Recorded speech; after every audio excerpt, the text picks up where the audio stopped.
Going off the testosterone was a confusing experience. I felt like I was leaving a cult.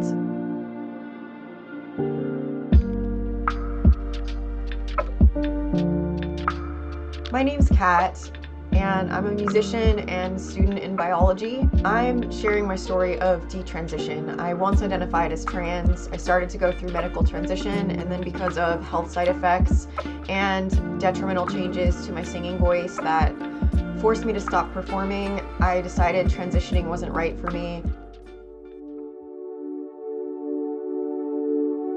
From about 13 to 15, I internally considered myself transgender, but I didn't really tell anybody until I was around 15 or 16, and that was when I came out to my parents.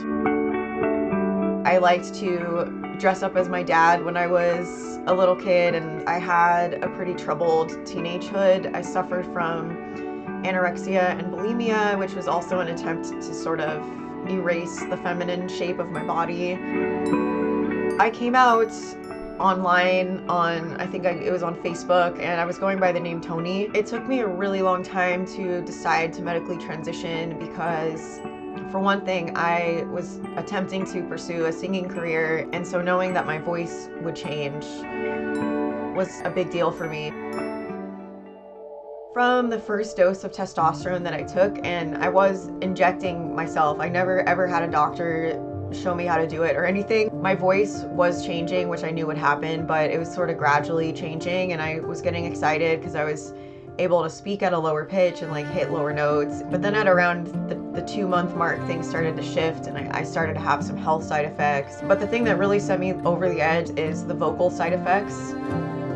I just had this really rapid vocal drop, and I opened my mouth to sing and nothing came out. It was just air and this really ugly sounding squeaking noise. That was when I was kind of like, what have I done to myself? So that's when I really started to question everything, and about 2 weeks later I decided to quit testosterone cold turkey.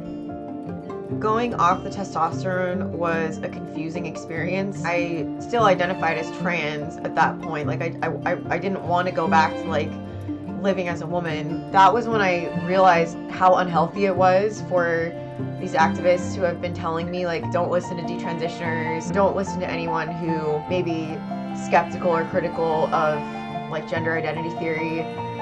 I felt like I was leaving a cult. I ended up identifying as non-binary. I want other people to know that it is possible to manage gender dysphoria and accept yourself without physically modifying your body or going through surgery, things like that.